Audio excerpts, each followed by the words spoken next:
I think there's something that you can get from hearing the actual voice and seeing the face of someone.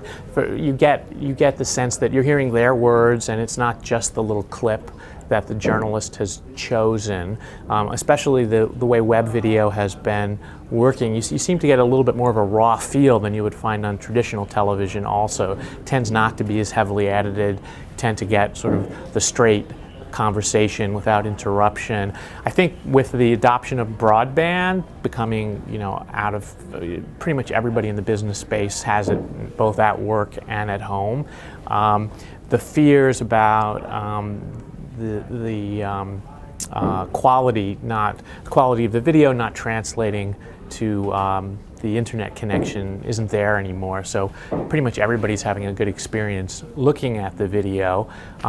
And I think we're getting a lot better with the format. I think we realize that we're not here to imitate television and do these heavily produced, very expensive segments, but we can do lighter segments that are still incredibly substantive in content, even if we're not bringing all of the huge production values to it of ABC News or CNN.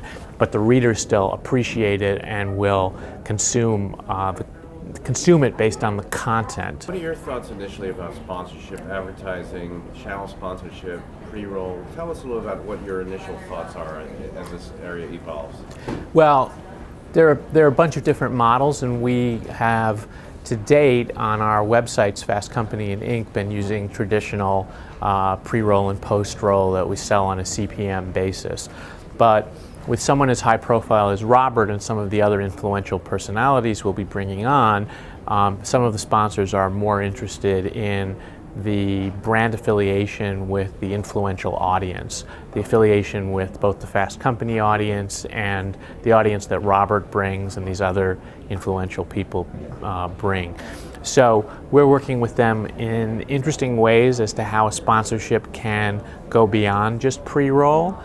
In fact, they want to keep it subtle. So we're more likely to see at first just sort of a PBS brought to you by message at the beginning of the show, and we'll be working on other ways that we can bring that sponsor attention. For example, having Robert and others from Fast Company TV appear at events that the sponsors are throwing. That's one example.